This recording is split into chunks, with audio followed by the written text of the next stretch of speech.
Good evening. Chair calls to order public hearings.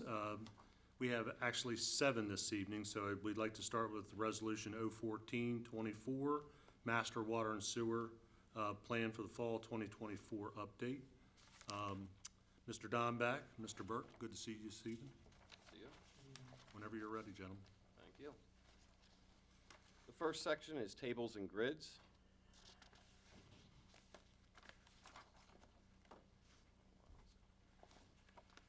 Revision 1 is located between Fort Hoyle Road and Haverhill Road, just north of Aberdeen Proving Ground in Joppa. As shown on tax map 69 and identified as parcel 25, the property has an approved preliminary plan and is entitled Repurpose Innovation Park, consisting of 78.58 acres. The general industrial zoned property has requested to be moved from the Water and Sewer 6 category and the Sewer 5 category into the Water and Sewer 3 category.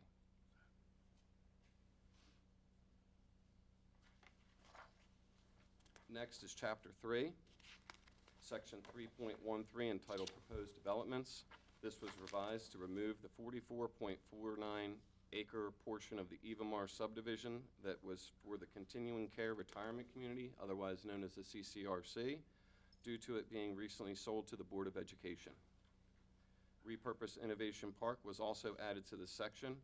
It reads, this proposed development is located between Fort Hoyle Road and Haverhill Road, just north of Aberdeen Proving Ground in Joppa. The 78.58 acre site is shown on grid B7 and is zoned General Industrial, GI. This development consists of 5 single-story structures, a railroad spur with loading platform, and the continued mining of 32.62 acres. The projected water demand is estimated to be 55,920 gallons per day, and the projected wastewater flow is estimated to be 62,640 gallons per day.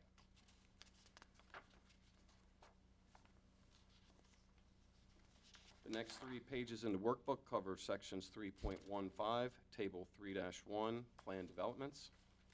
Table 3-1 is a tool used by the Division in Water and Sewer to assess the available demand and capacity of our system with projects that have been approved for development. Commercial and industrial properties have been converted to equivalent dwelling units, or EDUs, to easily account for the project's demand and capacity needs.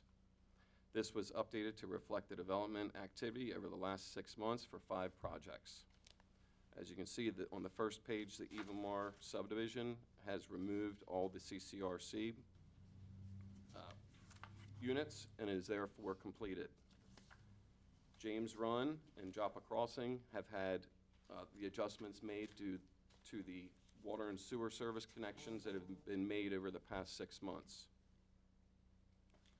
The second page has the addition of the Repurpose Innovation Park, and again, that's equivalent dwelling units of 204.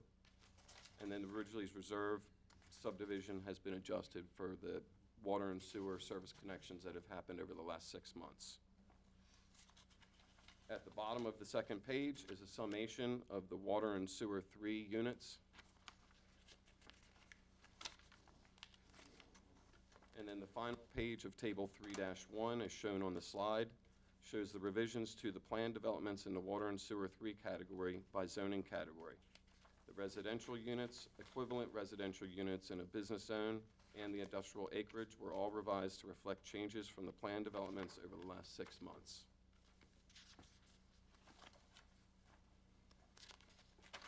The next 2 pages are for Section 3.2, Table 3-8, Planned Waterworks Immediate 5-year and 10-year Priorities. The table in the workbook includes only projects to which changes are proposed. A comprehensive table showing all capital water projects in the county and the 3 municipalities can be found in the overall Water and Sewer Master Plan document. As you can see, the Ridgely's Reserve Water Booster Station has been removed from the page 1, and these are all Harford County projects on page 1, and the remaining projects have had their timing schedule adjusted. Can we cut their water off altogether? No, it's being facetious. Let's let him finish, Mr. Second Guthrie. page is requests made by the City of Aberdeen. They had 1 project removed, 2 added, and then adjustments to the remainder of the projects on that page. Next, we have Chapter 4. This is planned capital sewage projects and immediate 5 and 10-year priorities. Similar to the previous section, this table reflects only the projects which changes are proposed. A comprehensive table showing all sewer capital projects can be found in Chapter 4 of the overall Water and Sewer Master Plan document. The first page covers Harford County and includes the James Run Pumping Station, gravity and force main, as well as the Brentwood Park Pumping Station improvements are being removed because their construction is complete and they're now operational. The remaining projects on page 1 are just timing schedule updates. The second page has 3 Harford County projects with adjustments to the timing schedule, and then the remaining projects on that page are from City of Aberdeen per their request. The final section is just the request made by Repurpose Innovation Park and then City of Aberdeen for their adjustments to the water and sewer capital projects. That concludes the 2024 Fall Water and Sewer Master Plan. Thank you, Chris. Appreciate your presentation, appreciate the time that you gave us this afternoon to walk us through this, Councilman Jan Giordano and myself. Council, at this time, any questions? Mr. Guthrie, anything on your end? I won't be facetious this time, but thank you for your time this afternoon also. It made a lot of things, a couple questions I had, you got them answered, so good.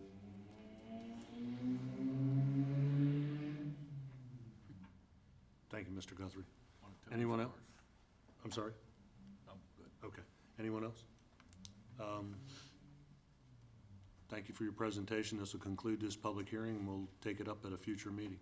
Thank you, Thank you. gentlemen. Mr. Patine, thank you as well.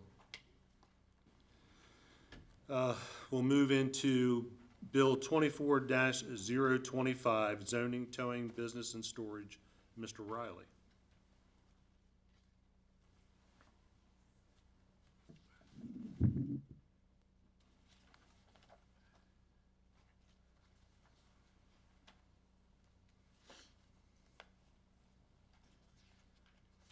Uh, 24025, it's your towing bill.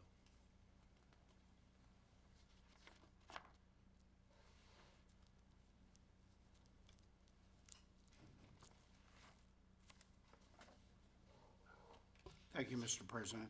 This is where up in my part of the county, there's a George's Towing that is half in Pennsylvania and half in Maryland.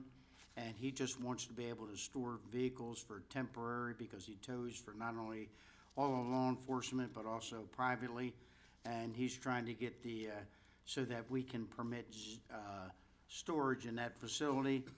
I talked to Mr. Grimm from Planning and Zoning and his staff. They think it might have been an oversight that they didn't include it. The only thing that he asks that it excludes junkyards, and so we have that in there, and we ask for the council's approval. Thank you. Thank you, Mr. Riley. Council, Mr. Penman. Thank you, Mr. President. Look, I think we have to make sure that we support our businesses, and I appreciate Councilman Riley's effort to do that, and he'll have my support on this legislation. Anyone else? Mr. Riley, or Mr. Guthrie? And mine too, co-signer on the bill, so we hope that that it passes council when we vote on the bill. Thank you. Anyone else? Ms. Ottles? Thank you. If possible, I'd like to be added as a co-sponsor as well. Thank you. Anyone else? Ms. Dixon, do we have anyone signed up on this one? There are no speakers, Mr. President.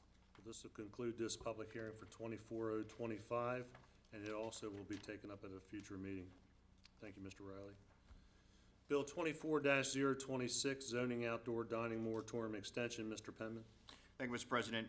This bill 24-026 is a continuation of the temporary moratorium on the application of Harford County zoning code related to the setbacks, parking requirements, temporary uses, signs, outdoor storage, display, seating capacity, with regard to the use included for nightclubs, bars, breweries, and restaurants. And This moratorium was enacted to allow the bars and breweries and nightclubs and restaurants to expand and continue outdoor dining during COVID. It's since been extended several times. The current bill goes through December 31st of 2024. That bill was 23-30. This bill would further extend the moratorium through December 31st of 2025 to facilitate and encourage business and economic growth. That's all I have, Mr. President. Thank you, Mr. Penman. Can you speak to why this is just a temporary moratorium again, please? Yes, so right now, this is, again, just kind of temporarily easing those restrictions. There's discussion that we're having now to make this a permanent solution. So we're not doing this every year, but that's a complicated process, making sure that the code is right and the variations of that. So we're working through that. I hope to bring additional legislation within the next 3 to 4 months in a discussion to make this a permanent fix. Thank you. Council, Mr. Giangiordano. So I'm glad we're doing at least another temporary bill. I think overall in the county, you'll find that people want the option to be able to eat outdoors. You go to some of the big cities and they're doing that, so we want to make sure that we give establishments the option so that people can dine outside. We realized that during the pandemic that was a big thing, and it just continued forward, that people like the ability to be able to dine outside, al fresco as they say. So I look forward to getting this approved, and I'd like to help with moving forward and make sure we get it done permanently. So Thank you. Thank you. Council, anyone else? Mr. Riley? Yes, out of all the bills that we have, this is the one that I got contacted the most, and Council Penman, I appreciate you putting this in, looking forward. I support this bill, and I like to be a co-sponsor also, so thank you, Councilman Penman. Thank you, Mr. Riley. Anyone else? Ms. Dixon, do we have anyone signed up? There are no speakers, Mr. President. Thank you. This will conclude public hearing for Bill 24-026. It also will be taken up at a future meeting. Thank you. We're going to move on to public hearings, and would like to maybe do all three of these at the same time, Mr. Sandless. If you would come on up with Mr. Senate. Bill 24-027, 24-028, and 24-029. Again, gentlemen, thank you for your time this afternoon. Appreciate that.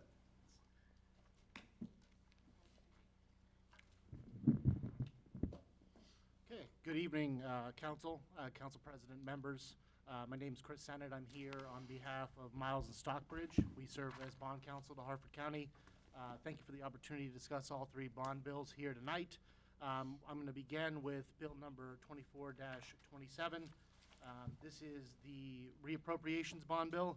Draw my attention to an item of clarification in Section 1 and Section 3 of the, or excuse me, Section 1 and Section 2 of the bond bill regarding the Woodbridge sewer petition.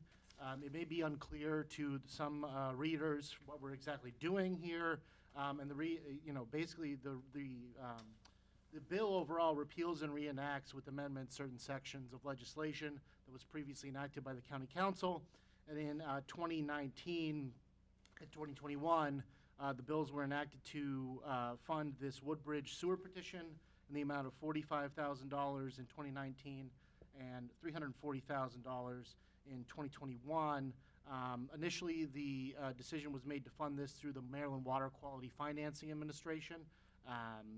And after discussions, the budget team decided to fund the Woodbridge sewer project with the bond bills and be reimbursed directly for money from the GO bond bills, as opposed to using the water quality financing option. So when we're revising the bond bills here, you'll see that the projects are named the same, but what we're really doing is we're reallocating monies from the water quality financing to reimbursement from the GO bond proceeds. So that's just an item of clarification that the Council President and I discussed earlier, and I wanted to make clear. So, as I said, this bill repeals and reenacts certain pieces of legislation enacted in 2019, 2021, and 2023 for certain of the county's capital projects to reflect reduction and reallocation of such reductions among other approved capital projects. The specific bills being modified are Bill number 19-13, Bill number 21-8, Bill number 21-10, Bill number 23-20, and Bill number 23-21. So at this time, I'm happy to take any questions on the legal aspects of the bill from the council, and if none, I'll turn it over to Robbie to handle the projects and the process. I think we'd prefer just to wait till the very end, so Sure. just move forward. Yep, please. You can take one of the, I guess, the legal components of all three bills, and then I'll Okay, great. talk about them. Sounds good. Moving on. Bill number 24-28. This is the bill authorizing the county to issue its general obligation bonds, an amount not to exceed $84,030,000, the proceeds of which will be used to fund the county's capital program in 2025. The bill describes the various capital projects that have been included in the county's approved Capital 25 program and the capital budget that you have approved, and the respective amounts to be funded with the proceeds of the bonds we will issue in '25. In addition to the maximum principal amount of bonds that is set forth in the bill provides a maximum maturity of 20 years, sets forth the amortization schedule for the bonds, subject to change by the county council at your discretion. The bill also sets forth the form of the bonds, again, subject to the modification of county council at your discretion with the resolution that ultimately approves the sale later in 2025. The bill provides also that prior to the issuance of the bonds, the county council shall determine by that administrative resolution the essential terms and details of the bonds, including the rate of interest in the bonds. And then to the extent that recordation and transfer taxes are insufficient to pay the debt service on the bonds, the county's full faith and credit backs the repayment of the debt service pursuant to the bill and pursuant to the resolution you'll adopt in the future. Also included in the bill is the notice of sale for the bonds, procedures for such sale, and the form of notice of sale, again, that we will fill in further once the actual sale date has been determined later in 2025. The bill also allows, as we discussed with the reallocation bill, for financing of certain stormwater projects through the Maryland Water Quality Financing Administration. That amount is $16,050,000 for 2025. That amount is actually included within the separate GO bond principal limit of $84,030,000 for all indebtedness. The stormwater projects and respective amounts of each project are described in the bill specifically. In the event that dedicated sources of revenues established by the county for such loans are insufficient, again, the county's full faith and credit backs those loans and repayment of those loans from the Water Quality Financing Administration. The decision on what to, whether to allocate from GO proceeds or for a direct loan is made ultimately by the budgetary team. So that is the new CPI bill. Are there any questions from the council on that one? I got one. Mr. Penn? Just on the interest rate that you noted, I understand just for conservative measures it's a 3.5, that's what you're estimated on, but it's been 3.27 last year. Do you anticipate it being, So right now, this past week, AAA rated county for 20 years sold for that same 3.25 that we got last winter. Rates had gone up by about 50 basis points, so now they've come back down. So it's like with anything, trying to time the market. Hopefully that will continue to be the case, and there won't be any major economic shocks or anything.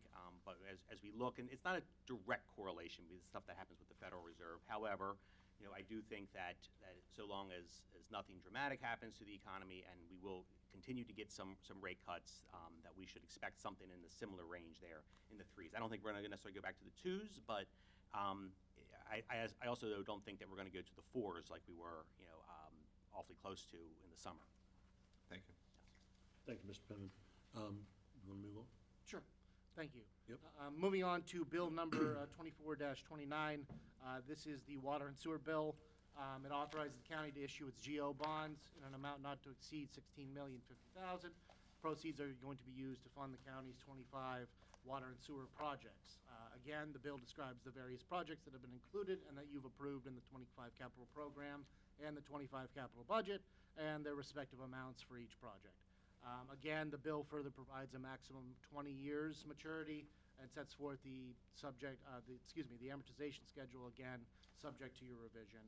The form of the bonds is also included, subject to your modification in the future. The bill again provides that prior to the issuance of the bonds, the county council shall set by resolution the terms, the interest rate, and in the event that you're unable to pay repay the debt service from the water and sewer project revenues, the county's full faith and credit and taxing power are pledged to secure the repayment of the bonds pursuant to the bill. Again, we're prescribing the form of notice of sale, the terms of notice of sale subject to the revisions of the county council at a later time. And again, you have the option of funding some of these projects through a Water Quality Financing Administration loan. The county's full faith and credit backs that loan in the event that the operation of the projects and the revenues that generated thereby are unable to pay the debt service. So similarly to the prior CPI bill, you'll approve the final terms by resolution at a later time in 2025. So that concludes the legal specifics of the bills. If there are no questions from me, I'll turn it over to Robbie. Council, any questions for Mr. Senate?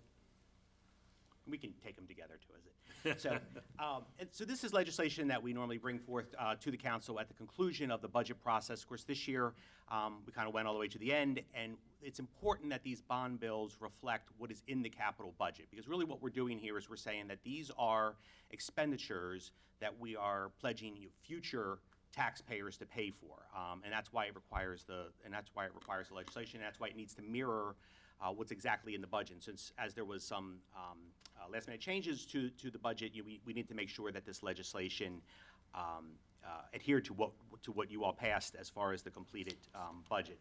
So there's three components to it. The first one deals with reallocated bonds. That's where we have authorized bonds and budgeted bonds in prior years, but for whatever reason, either we're making changes, or the project was completed, the project was canceled, whatever, we take those unsold bonds and reallocate them to other bonds. The next piece of legislation deals with our CPI bonds. That's in the amount of the $84 million. That's what we would call new bonds. That's new debt authorization. All of those projects there are listed. And those are bonds that will be paid for with future taxpayer dollars. That debt service, property tax, income tax, recordation, transfer tax, taxpayer dollars. Then the final legislation deals with water and sewer capital improvements, and those infrastructure improvements will only be paid for by the users of the water and sewer system. So if you're on a well, you do not pay for those systems, but if you are on the county's water and sewer system, kind of through a combination of like the hookup fees when you initially signed on, or got hooked up to the county system, or in some cases, just some of the quarterly payments you make, those pay for those improvements. So only the users of the systems pay for those. I just want to touch briefly on the one issue with the reallocation to the Woodbridge. That was legislation, again, that was originally intended.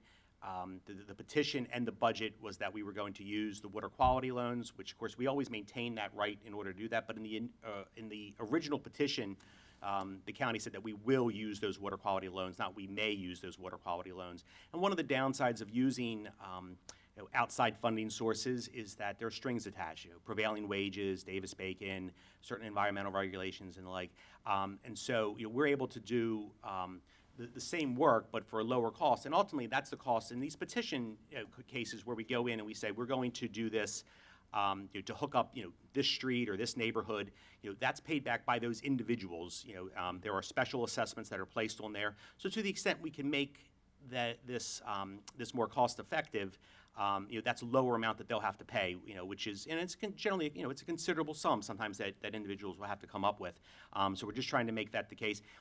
Again, I think the budget process, we were trying to make it very clear that we were changing the projects. There's a resolution from prior years that states that we need to show any changes to the capital budget. So in order to do that, the budget created kind of two projects, closed out one, opened up another one. The problem, of course, is that that project that was then being opened and closed wasn't in the original legislation from prior years. So it's one of those things, I think we were clearer in the budget process, but if you were just looking at the bond bills, you're not.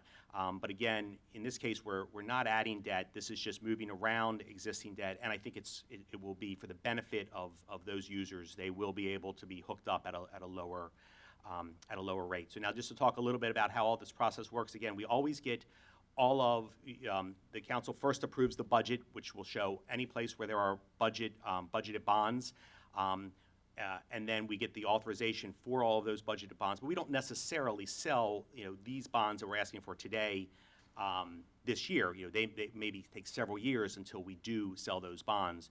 So our plan this year, as in most prior years, is to receive our credit rating sometime around the new year, sometime in January, go to market sometime in early February, and those bonds will traditionally been for the past couple of years, like it'll be probably heavily on the fiscal year stuff that was budgeted in fiscal years 21 and 22, maybe a little bit in 23 and the like, but that's how we would expect to see that. So we will come back either in late December or early January once we have determined which projects we are going to go out to market for. Traditionally, Harford County reimburses itself, so we try to not overextend ourselves or sell bonds for projects that are not underway, because there are IRS regulations that we need to spend those monies within 18 months. So you don't want to forward fund something and then maybe priorities change, or there's a stoppage in construction and you can't go forward with it. So we normally, because we have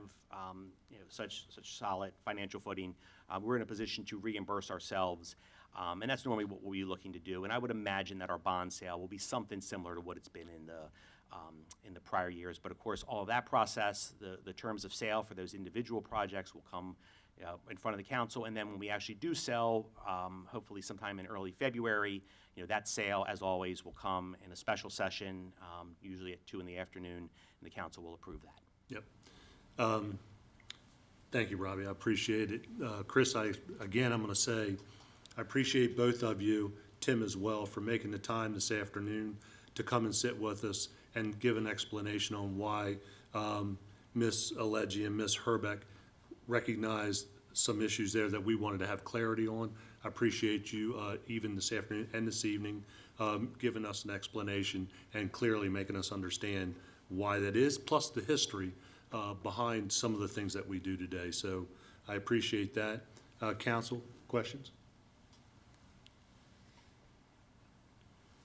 Well, thank you again. And again, we'll conclude the public hearings for Bill 24027, Bill 24028, Bill 24029, and we will take them up at next week's meeting. Okay? Thank you very much. Thank you. And there were no speakers, Mr. President. I'm sorry. Thank you. Thank you.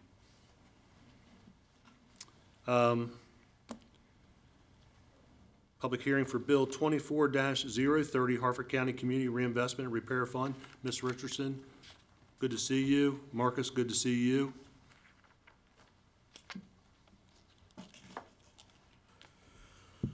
Good evening. Good evening. Barbara Richardson, Director of Harford County Housing and Community Services, and I'm delighted to introduce you to our new Administrator of the Office of Drug Control Policy, Marcus Webster. Marcus comes to our department with a long history of working with individuals affected by substance use disorders. And Mark is going to tell you all about the Harford County Community Reinvestment and Repair Fund. Good evening, County Council President and members of the council. I'm here to ask for your support in adopting the proposed enabling legislation that will authorize Harford County to begin distributing the Community Reinvestment and Repair Funds.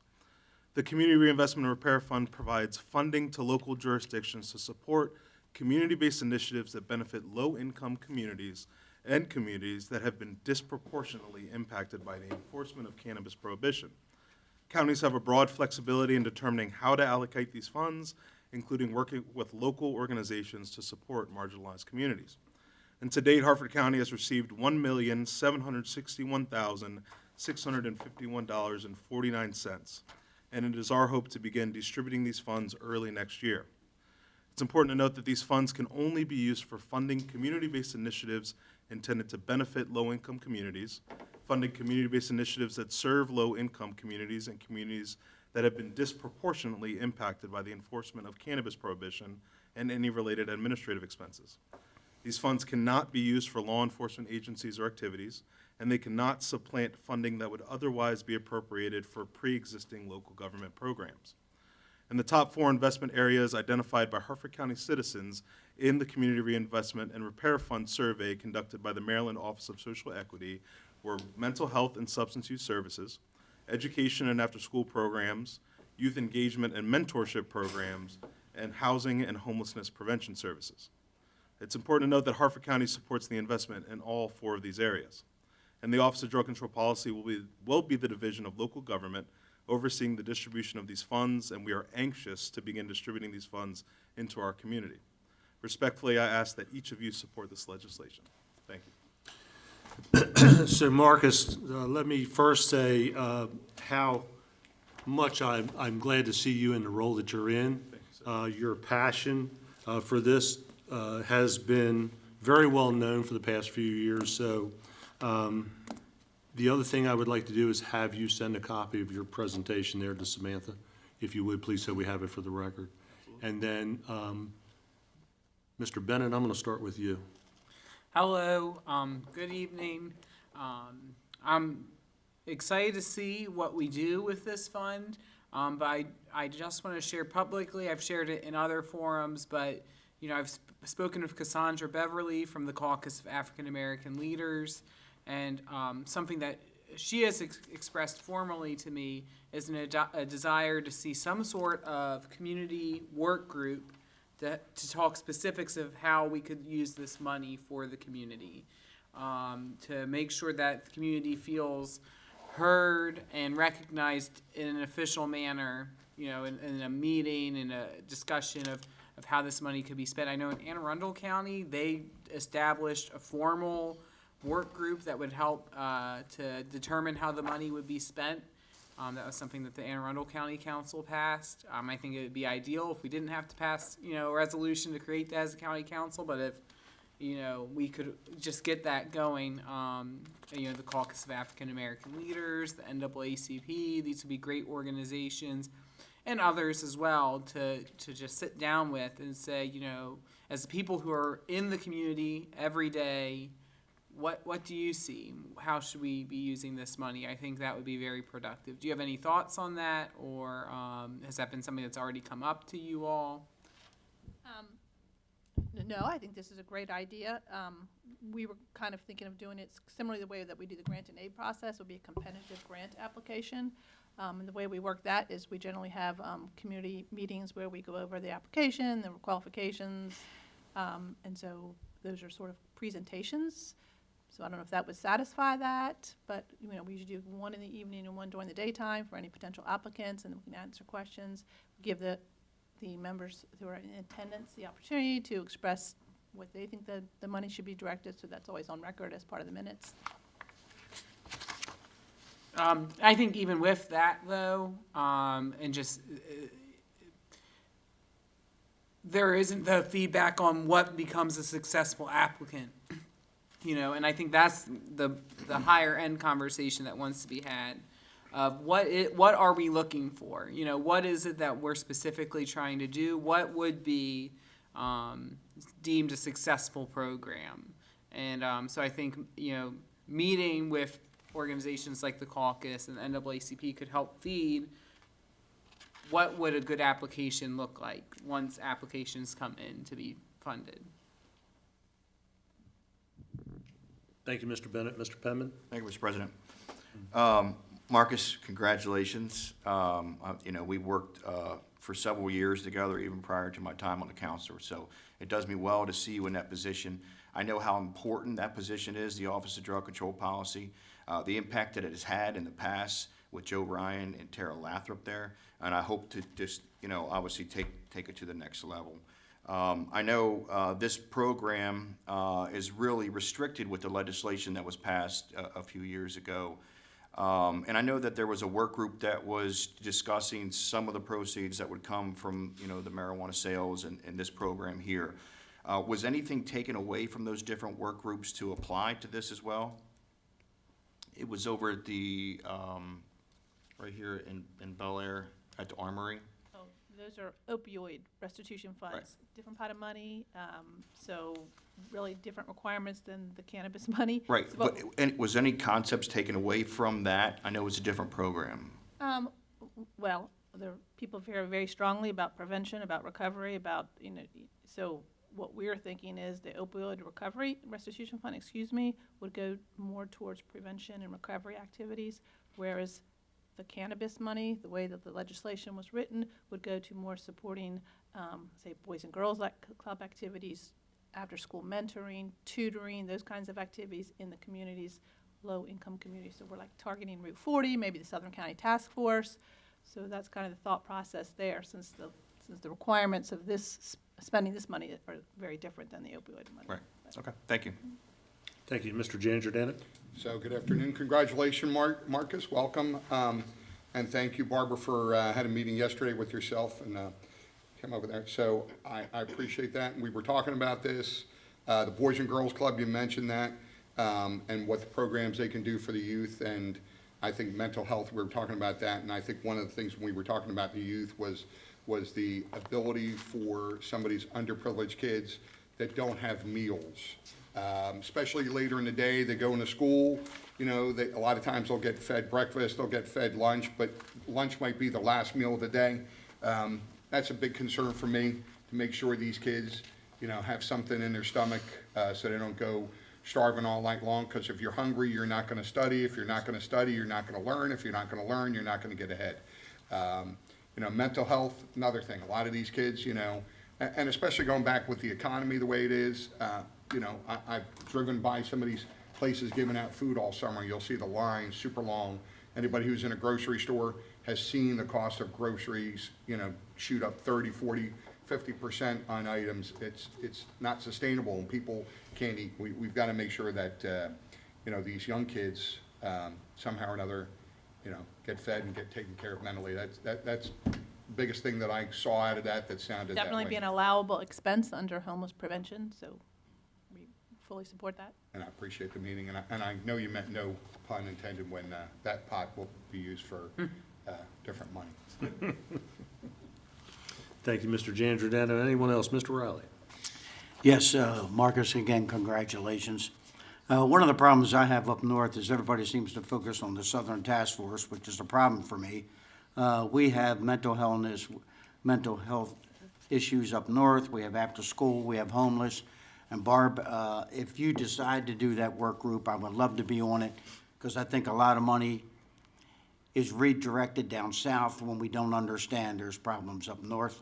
And so I would hope that whatever you folks decide, that if you do the work group, you add me to it. If not, at least you consider what's going on up north, because we got a lot of issues up north that we could address also. And I live up north, and I used to run the Mason-Dixon Community Service. I So understand well that. aware of, there's a lot of folks up there. I just want to make sure Marcus understands that, because sometimes the administration is all focused down south and they forget about us up north. Thank you. Thank you, Mr. Riley. Anyone else? Just to provide a little clarity on the fiscal part of it. So yes, correct, right now we do have just shy of $1.8 million in the grant fund, and that's where we're putting all of these funds. They're placed in the grant fund. They're not part of the general fund because of their restricted use, and they'll carry over. But should note that about more than $1 million of that was from license conversion fees. So when we look at what's the ongoing amount, it's something much more around $600,000. So as we try to plan what's our plan for spending this, that's probably something to keep in mind. Now, whereas the opioid money is a lot of lump sum money, in the kind of the tens of millions of dollars, also very restricted, but it's a kind of a different mechanism. So this should be kind of continuing to go on. And this money is split up based upon how many arrests for marijuana possession you had. So those jurisdictions that had more arrests receive a greater, also no pun intended, a greater share of the pot. So That's one part of it. There's also another part of this revenue that does go to our general fund. That's where the counties receive 5% of the sales tax, the 9% sales tax. And that number is around $150,000. And then if, to the extent that there are any municipalities that have cannabis distribution centers, they receive a share of that too, so. Okay. Well, thank you for that. And I'm assuming that as we move forward, Robbie, Barbara, Marcus, you'll keep the council fully abreast of grants that are being awarded and things of that nature. And then Mr. Riley for sure. Okay? Council, anyone else? Ms. Dixon, do we have anyone signed up? There are no speakers, Mr. President. So this will conclude this public hearing for Bill 24-030. It also will be looked at next week. Thank you. We're going to take a recess now and return at 7:30. Thank you. Chair calls to order legislative session day 24-025. I'd ask you to please stand for the pledge, followed by the prayer with Councilmember Penman. I pledge allegiance To the flag of the United States of America and to the republic for which it stands, one nation, under God, indivisible, with liberty and justice for all. Heavenly Father, we come before you today with grateful hearts. Thank you for the privilege to serve our community and the trust that has been placed in us. Grant us wisdom, understanding, and compassion as we make decisions that are just and beneficial to all those we serve. Guide us to work together with open hearts, ensuring that our discussions are productive and our actions are fair. We also offer our prayers for all those impacted by Hurricane Helene. Bring comfort to those who are grieving or in need, strength to those providing aid, and healing to the communities that have suffered. May they find resilience, hope, and the support they need in the days ahead. In your name we pray. Amen. Amen. Thank you, Councilman Penman, for those words. Council, if I may, I want to wish to express our heartfelt thoughts and concerns for all those who have and continue to be impacted by Hurricane Helene, especially those who may have lost loved ones. This devastation across the southeast is just unimaginable. I want to thank the members of the Harford County Department of Emergency Services and Harford County Sheriff's Office who are on the ground now responding to requests from the North Carolina Department of Emergency Services. I would ask all of our citizens that are able to help in any way that you can.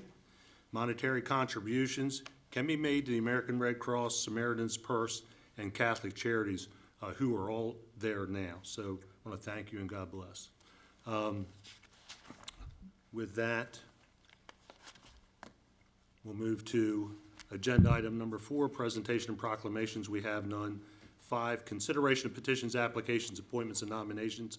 Council appointments, Harford TV. Mr. Bennett, may I have a motion?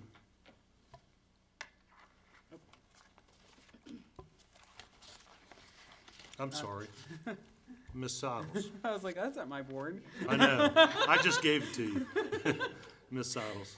Council President, I move to approve Paul Plymouth to the Hartford TV Advisory Board. Thank you. May I have a second? Second. Thank you, Mr. Giordano. It's moved and seconded to approve the Hartford TV appointment. Is there any discussion? Seeing none, Ms. Dixon? Mr. President? Aye. Mr. Guthrie? Aye. Mr. Penman? Aye. Mr. Giordano? Aye. Mr. Riley? Aye. Mrs. Bull Sottles? Aye. Mr. Bennett? Aye. There being 7 votes in the affirmative, the new appointment is hereby approved. Executive appointments, Harford Center Board of Directors. May I have a motion, Mr. Bennett? Mr. President, I move to approve the reappointment of Scott Haber to the Harford Center Board of Directors. Thank you. May I have a second? Second. Thank you, Mr. Giordano. It's been a second to approve Harford Center Board of Directors appointment. Is there any discussion?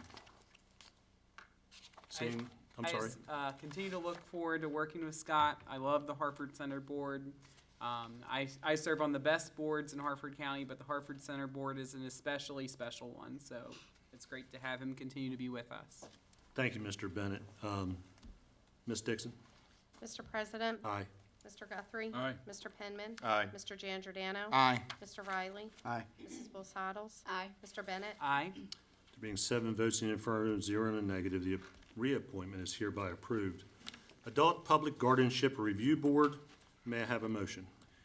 Council President, I move to approve the reappointments of Karen Winkowski, Tracy Kelly, Rachel Hayburn, Kathleen Ward, and Faith Ratman to the Adult Public Guardianship Review Board. Thank you. May I have a second? Second. Thank you, Mr. Riley. It's been moved and seconded to approve the reappointments to the Public Guardianship Review Board. Is there any discussion? Mr. Riley?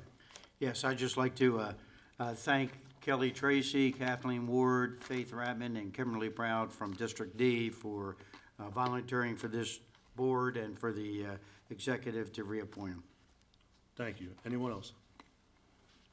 Ms. Dixon? Mr. President. Aye. Mr. Guthrie. Aye. Mr. Penman. Aye. Mr. Giangiordano. Aye. Mr. Riley. Aye. Mrs. Bosados. Aye. Mr. Bennett. Aye. Being 7 votes in the affirmative, 0 in the negative, the reappointments are hereby approved. Mr. Jan Giordano, may I have a motion for the new appointments of Sherry Nolte, Dr. Julia Stancliffe, Dr. Jamie Seibel, Kimberly Prout, and David Pickett. Council President, I move to approve the appointments of Sherry Nolte, Dr. Julia Stancliffe, Dr. Jamie Seibel, Kimberly Prout, and David Pickett to the Adult Public Guardianship Review Board. Thank you. May I have a second? Second. Thank you, Mr. Riley. It's been moved and seconded to approve those new appointments. Is there any discussion? Ms. Dixon? Mr. President. Aye. Mr. Guthrie. Aye. Mr. Penman. Aye. Mr. Giangiordano. Aye. Mr. Riley. Aye. Mrs. Bosados. Aye. Mr. Bennett. Aye. There being 7 votes in the affirmative, 0 in the negative, these new appointments are hereby approved. May I have a motion for the new appointment of Susan Affleck Bauer? Mr. President, Yes, Mr. Council President, I move to approve the appointment of Susan Affleck Bauer to the Adult Public Guardianship Review Board. Thank you. May I have a second? Second. Thank you, Mr. Riley. It's been moved and seconded to approve Ms. Bauer. Is there any discussion? Mr. Guthrie? Mr. President, I reviewed this individual's, I know there's some controversial about her, but so I reviewed her background, and I was impressed by her background, some of the stuff that's in her background. And she served as legal counsel representing petitioning parties and alleged disabled persons, interested person, associated parties in over 60 cases, with significant number involved petitions where public guardian was appointed to the circuit courts of Harford, Baltimore, and Cecil County, as well as Baltimore City. Also served as court appointee counsel for alleged disabled persons in adult public guardianship proceedings in Harford County for over 20 years and Baltimore County for over 20 years. Served as a court-appointed guardian of the public and adult public guardianship cases for Baltimore County Circuit Court. She represented the following hospitals in petitioning counsel in adult public guardianship matters: University of Maryland, Upper Chesapeake for 7 years, University of Maryland, Harford Memorial Hospital for 7 years, Franklin Square for 2 years, Joseph Medical Center for 2 years. She's been a lecturer and an author in general guardianship published materials, which apply to public guardianship cases. She initiated and assisted with creation of implementation of current guardianship cases, assisted in creating of requirements, guidelines, and associated for attorneys to be considered an appointment to the court-appointed cases in adult public guardianships. While legal counsel in adult public guardianship matters, Susan had routine interaction with the following agencies: Harford County Department of Social Services, Harford County Adult Protection Services, Harford County Office on Aging, Harford County State's Attorney's Office, Harford County Law Department, Baltimore County Department of Social Services, Baltimore County Office on Aging, Baltimore City, Baltimore County Police Department, Cecil County Department of Social Service, Cecil County Department of Aging, and Cecil County Attorney Office. She's a litigation attorney for 33 years and is highly respected in the courts and legal community throughout the State of Maryland. I recommend approval. Thank you, Mr. Guthrie. Anyone else? Mr. Bennett? My only concern, and maybe our council could help me understand, on their application, it says they live in District A, but the address listed is 15 South Main Street as their home address, which I looked up, and is the Community Development Office address, not their home address. So it doesn't help us keep good record of where everyone lives on our boards. Is that something that we could go back and ask for to clarify the application, or? You can, it doesn't invalidate it. Okay. As far as the zone, so you could certainly request that clarification, but it doesn't invalidate the application. Thank you, Mr. Bennett. Thank you, Ms. Aleggi. Anyone else? Mr. Penman? Thank you, Mr. President. I know Ms. Al Flackbauer is here. I know we talked about it earlier today about the very difficult position of the Community Services Division and the Office of Drug Control Policy. And as the Deputy Director, I think it's very important that we focus on that position.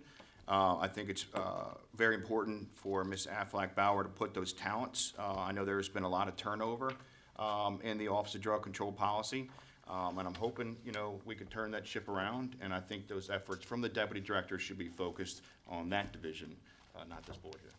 Thank you. Thank you, Mr. Penman. Anyone else? Seeing no one else, Ms. Dixon?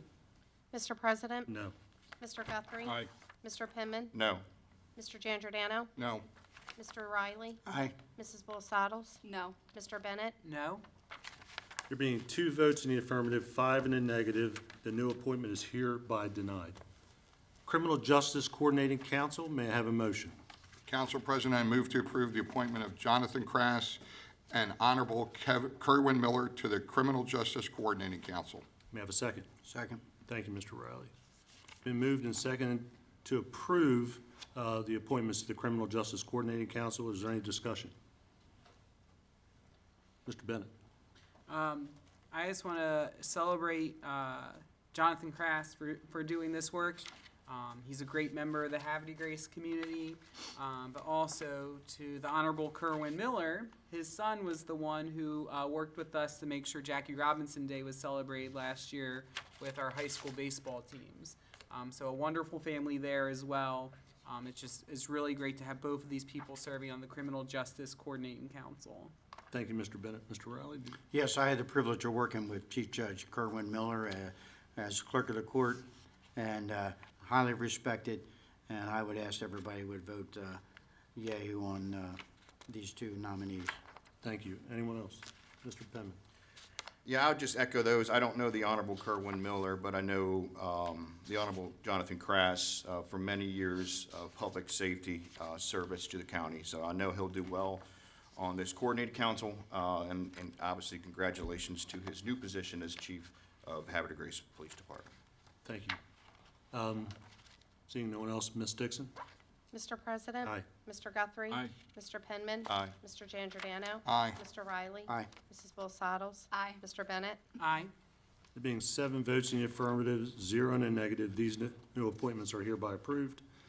Agenda number 6, special presentations, we have none. 7, approval of minutes, zoning board of appeals case number 6002, and legislative day 24-024, September 17, 2024. Are there any corrections to the minutes? There being no corrections, the minutes stand approved.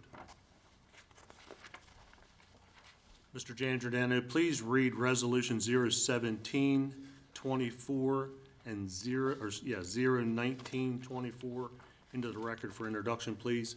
Resolution 017-24 Enterprise Zone, 1203 Technology Drive as introduced by Council President Vincenti at the request of the County Executive. A resolution to approve a real property tax credit against the county property tax imposed on the eligible assessment for the property in the greater Aberdeen Havre Grace Enterprise Zone known as 1203 Technology Drive, Aberdeen, Maryland, 21001, LIBOR 217, Folio 83, map 0051, parcel 0116, lot 4, plat 217083, tax ID number 020999640, presently owned by Technology Drive Industrial Properties LLC, parent company Johnson Development Associates, Inc., public hearing scheduled on Tuesday, November 5th, 2024, at 6:30 PM in these council chambers. Resolution 19-24, Enterprise Zone 1525 South Philadelphia Boulevard, as introduced by Council President Vincenti at the request of the County Executive. A resolution to approve real property tax credit against the county property tax imposed on the eligible assessment for the property in a Greater Aberdeen Havre de Grace Enterprise Zone known as 1525 South Philadelphia Boulevard, Aberdeen, Maryland, 21001, map 0058, parcel 0158. 1.29 acres, tax ID 02047-187, presently owned by Shebalu LLC. Public hearing scheduled on Tuesday, November 5th, 2024, at 6:30 PM in these council chambers. Thank you. Mr. Giangiordano, please read bills 24-032 and 24-033 into the record for introduction. Bill 24-032, tax credit for properties near refuse disposable system, as introduced by Council President Vincenti at the request of the County Executive. An act to designate which residential properties in close proximity to a county-owned refuse disposable system are entitled to a real property tax credit for the tax year beginning on July 1st, 2025, all in accordance with bills numbers 92-89 and 10-02. Public hearing scheduled for Tuesday, November 5th, 2024, at 6:30 PM in these council chambers. Thank you. I'm sorry, go ahead. Bill 24-033, impact fees, as introduced by Council President Vincenti at the request of the County Executive. An act to add new section 123-41-2, 41.2, Rules and Regulations to Article 1, General Provisions to repeal and reenact with amendments sections 123-59, amount of impact fee of Article 6, Public School Development Impact Fees, to repeal and reenact with amendments subsection B, C, and D of section 123-59.1, imposition and enforcement of development impact fees of Article 6, Public School Development Impact Fees, to repeal and reenact with amendments subsection C of section 123-60, exemptions of Article 6, Public School Development Impact Fee, to add new section 123-62.1, transitional provisions to Article 6, Public School Development Impact Fee, all of Chapter 123,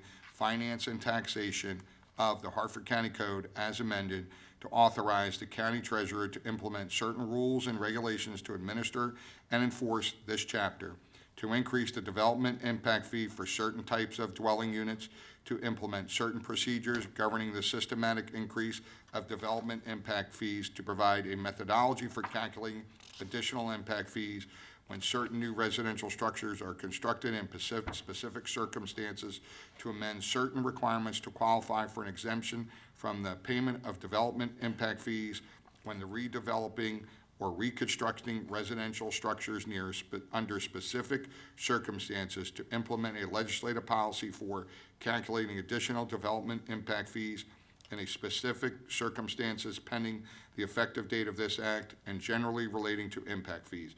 Public hearing scheduled on Tuesday, November 5th, 2024, at 6:30 PM in these council chambers. Thank you. Agenda number 10, introduction and consideration of amendments. We have none. 11, call for final reading of bills. We have none. 12, enrollment of bills. We have none. 13, unfinished business. Executive request for outside counsel, Senstack Law LLC, and Settlement Services of Home Title Company of Maryland Incorporated. May I have a motion? Council President, I move to approve the request for outside counsel. May I have a second? Second. Thank you, Mr. Guthrie. It's been moved and seconded to approve the request for outside counsel. Any discussion? Mr. Penman. I know there was discussion when this was introduced 2 weeks ago. I know that I had certain questions for the law department. I just want to just express my appreciation for the law department for giving me the information and the documentation that was requested. Thank you, Mr. Penman. Anyone else?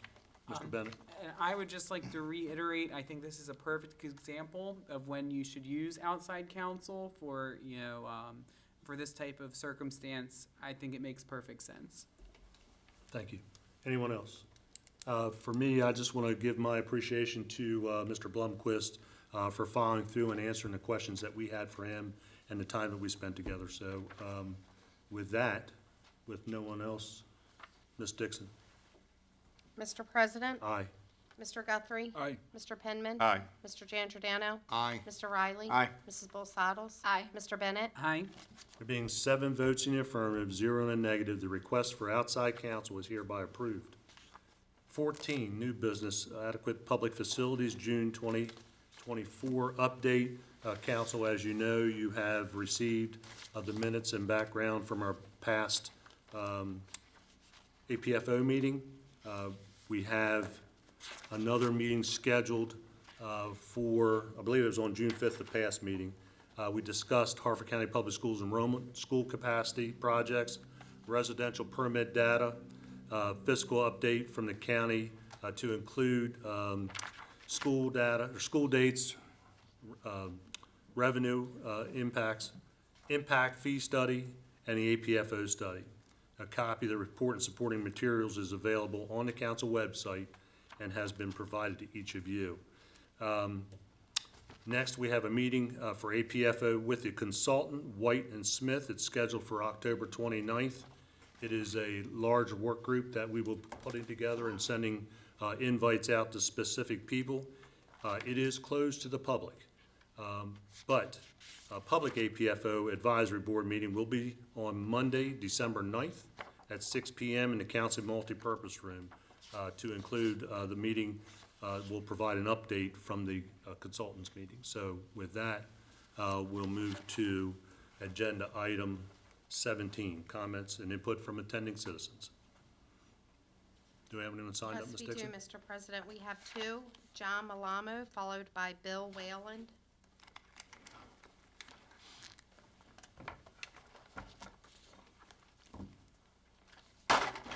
Good evening, sir. Name and address, please. Sir, good evening to you and your colleagues. John P. Malamo, 2402 Eagle View Drive, Bel Air, Maryland. Council President Vincenti, thank you for the time you spent going over the airport with me. We never did get to the follow-up you suggested. A few points for your consideration. Harford County Airport Owners Group applied for a special exception to operate a general aviation airport. Their proposal does not meet FAA and MAA requirements. They submitted an airport layout plan to the MAA, which was approved. That does not meet zoning code or the decision in zoning case 5814. That plan was never submitted to the Zoning Board of Appeals. Today, their operation does not comply with the zoning code or the decision of zoning case 5814. That situation is entirely of their own making and has been largely ignored by the previous and present county administrations. You commented both the federal and state government wanted Harford County Airport to continue operations. I presume that the agencies involved are the FAA and the MAA. Both have a mission to promote aviation activities. Federal law preempts the field of aviation and completely occupies the area of rates, routes, and services. Federal law does not preempt local zoning law. CFR Title 14, Chapter 1, Subchapter 1, Part 157.7 is explicit. A determination does not relieve the proponent of responsibility for compliance with any local law, ordinance, or regulation, or state or other federal regulations. Aeronautical studies and determinations will not consider environmental or land use compatibility issues. Likewise, the Maryland Secretary of Transportation found and ruled that the state does not have zoning authority in Harford County. Neither agency can offer any administrative relief, nor can there be any relief through the judicial system. Harford County Airport continues to operate only by indulgence of the county administration. The county council may not have zoning authority, enforcement authority, though there are other remedies. The Board of Appeals can revoke the special exception. The county council can send a letter to the Maryland Aviation Administration advising them that Harford County Airport does not have land use approval for critical elements of their commercial operation or the MAA-approved airport layout plan. Approach and landing pads and accessory uses have never been approved. I can appreciate your effort to find a solution to the problem. I wonder, is it possible to find a compromise that will legitimize a facility operating in defiance of the law and authority of the legislative branch of Harford County? Perhaps to convince residents to accept that defiance as normal? I am reminded of a quote from French poet Charles Baudelaire. The greatest trick the devil ever pulled was convincing the world he didn't exist. If the government and governing body of a jurisdiction do not follow a law, why would its residents? Good night. Thank you.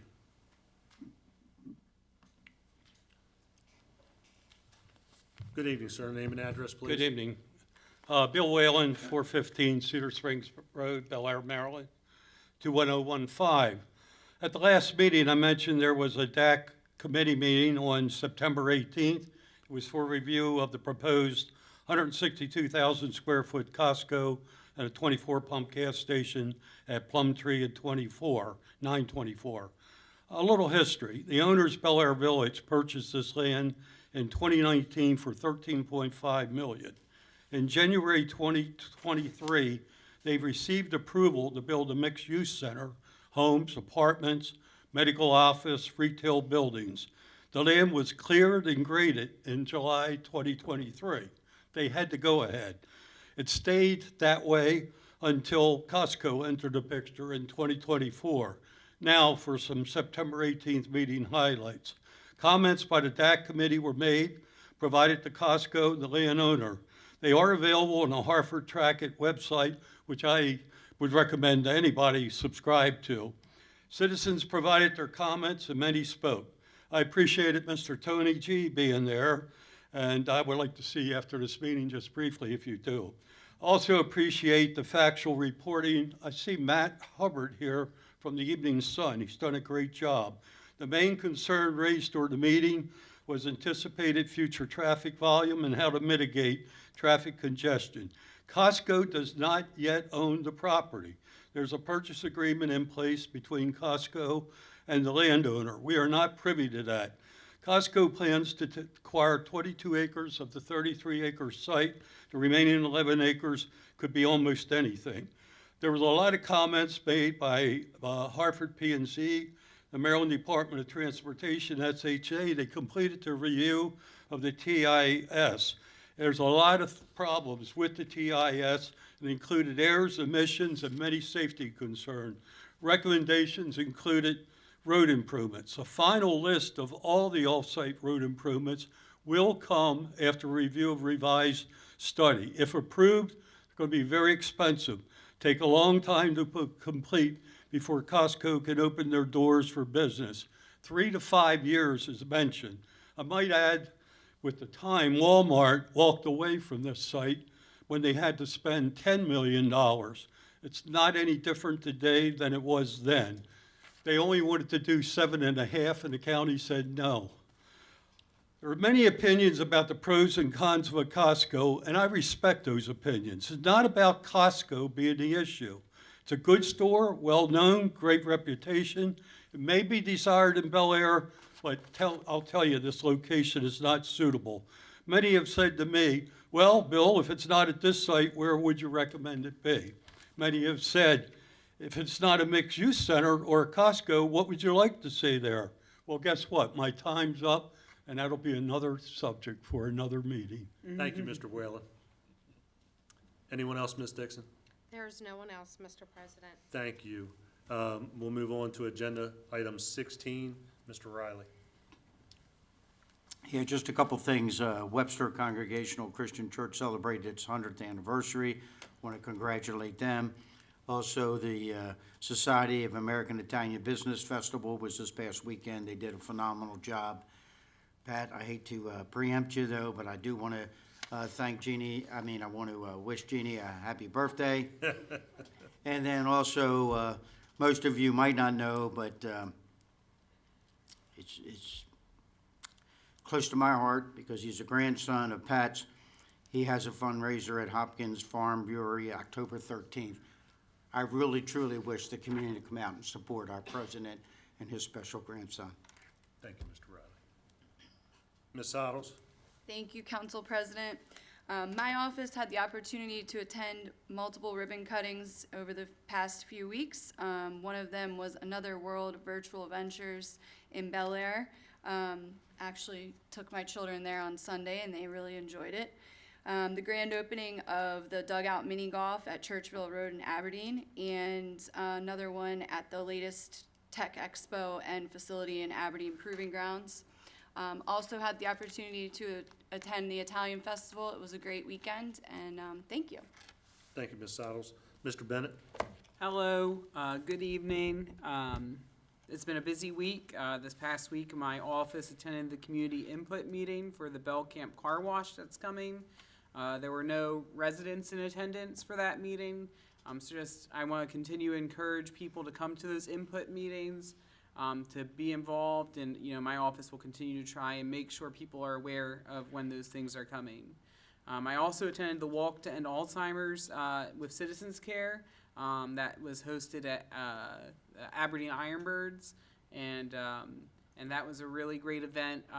Over $80,000 was raised in Alzheimer's research to help our community. That's something that impacts every family, every community, and to help our loved ones. I think it's a great cause. I attended the Webster Church 100th anniversary celebration, which was a really great event. It was so fun.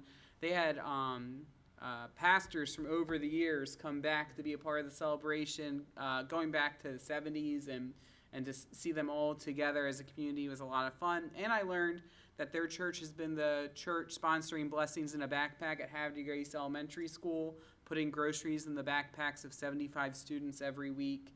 And it was really fun to connect with the church and say, I was on the receiving end of those bags, putting them into the backpacks for my students on a Friday afternoon. And so very appreciative of everything that church has done to support the community. I also attended the Hooker's Mill DPW meeting talking about the bridge replacement that's coming on Hooker's Mill Road. And a lot of the conversation from the community was about the current truck traffic that exists on Hooker's Mill Road. So I made sure to bring up to DPW at that meeting that we passed legislation and put funding forward to get height monitoring systems put in specifically on Hooker's Mill Road to try and keep those large truck vehicles off of a road they don't belong on. I also have started conversations as they reroute traffic towards where the Bushmill Tavern is. When this construction comes, hopefully that intersection can get a real light.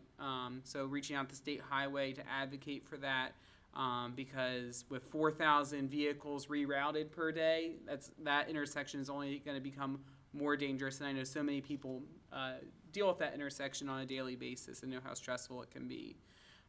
This weekend, the Pride Festival is coming to Havre Grace from 2 to 6 p.m. in Concord Point Park. So I just encourage everyone to come out and enjoy that event. It's a family-friendly event, and my church, St. John's Episcopal, is the sponsor of it, so it's a lot of fun. And then Thursday, on October 3rd, is a community input meeting for the proposed 7 Brew Coffee redevelopment plan coming to Abingdon. So that'll be at 6 p.m. at the Abingdon Library in Room A. So if that's something that you want to hear more about or share your thoughts on, I encourage you to come to that community input meeting. That's all. Thank you. Thank you, Mr. Bennett. Mr. Guthrie? Thank you, Mr. President. Unfortunately, on September 19th, I attended Macoma's funeral home to visit with the parents and all of Warren Grant, the young man who was shot in Joppatown and passed away. It was a really sad event.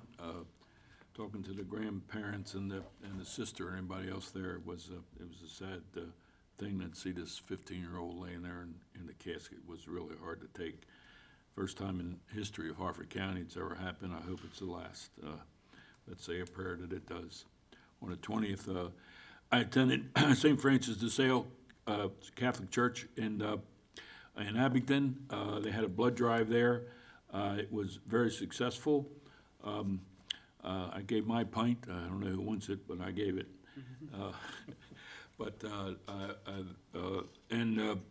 They took a picture and they wanted to put it out on Facebook to try to encourage more people to come and give blood. So that was done. On the 27th, I attended the APG promotion ceremony in honor of Major General James Tornelli, the fourth commanding general, U.S. Army Communication Electronics Command and senior commander, with Pat Vicente was there. He's now promoted as a two-star general. It was good to see him again. I hadn't seen him in a while, and see him and his wife. So congratulations to his new appointment. On the 28th, last Saturday, we were supposed to have our flotilla in the gunpowder this past Saturday, but it was canceled because of the weather. We hope to do that as soon as spring breaks. We figured it's too late now to try to do it. It was to bring concerns and attention to the Gunpowder River and what's happened over the last couple of years with the overflow of mud and all coming down the streams from a certain construction site. We found out that there was a big article in the paper not too long ago about how well the grasses and all are growing up through the state of Maryland and all the bays and everywhere, how well it's doing, and it's about 90% completed, and they said except the Gunpowder River. Everything in the Gunpowder River is dead. All that grass and all that I'd see when I take my boat out and go out through under the bridge, on the railroad bridge there, you would see grass on top of the water all over the place, except for the canal that you take out, and it's all gone. So hopefully we're going to get it, there's a drive on and try to replace it and replant it, but that's going to take quite a while to get that done.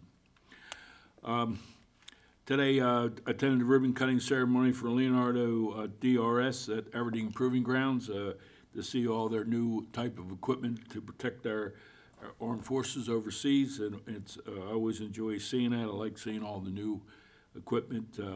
Myself was there, and the county executive was there. Tony was supposed to be there, but he had something else to do, so I took care of him. I represented you, Tony, very well, and I mentioned that Thank you, Dion. that you had a bad leg or something. I don't know what it was. Another meeting. Also, I'd like to thank the administration, the Parks and Recs, and the county executive and all that over Kennard Avenue and the boat ramp down at the end of Willoughby Beach Road. They've had a problem there for years where that boat ramp down there, and with underbrush and overgrowth and the pier there that needed repairs, and the Parks and Rec came down there and did a great job. They got rid of all the overgrown vegetation, and trees were trimmed, stone was put in the parking lot, and to fill low spots, boards were replaced on the piers. Staff will follow through with signage and extra trash cans, and also take care of, there's a building there where, you know, the bad odor comes out, if you know what that is. And they fixed that too, and people were very happy to have all that done.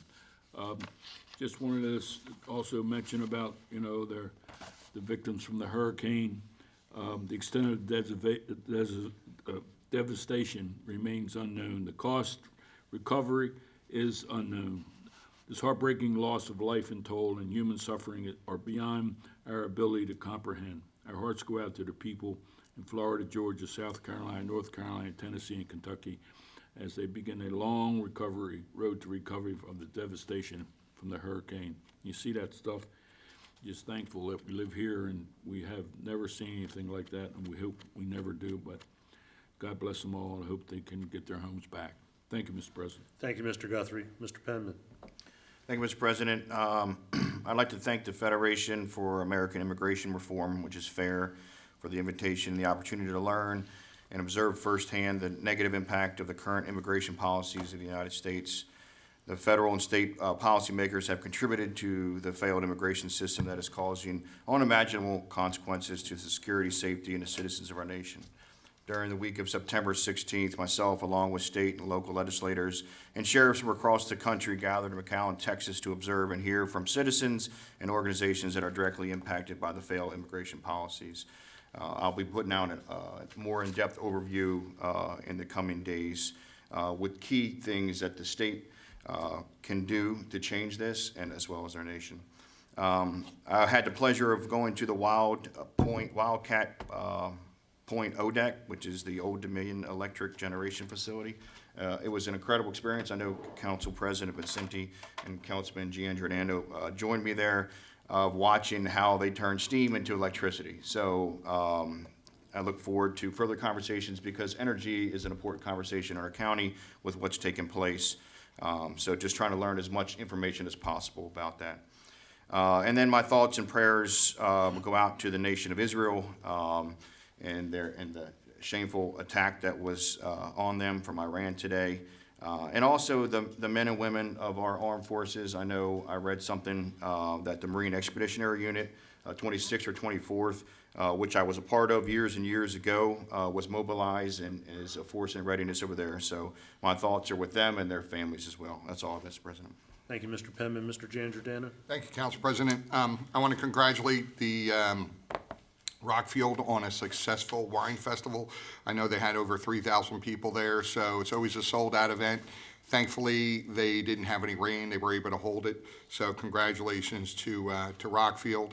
As Mr. Whalen said, I did attend the DAC meeting for Costco. I certainly have a lot of questions and did mention something to the Costco representative. There was I had sat in a couple of meetings with Mr. Whalen before about what was proposed to be there, mixed use with the senior housing, and I think Johns Hopkins at that time was looking to put their medical facility there. They've since decided to go up to Bell Camp and put their medical facility there. It morphed into more of a apartments that were higher end, and now the opportunity to Costco, we saw the road where it was going to be 3 lanes and down into 2. I'm very concerned about not only the traffic during the daytime, but the truck traffic at nighttime, and the improvement of all the intersections, which we have heard it could be upwards of 15, and that every one of those intersections would have to be completed before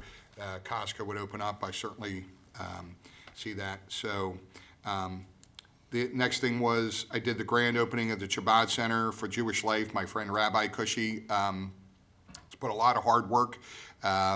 His fruition is coming to life on that.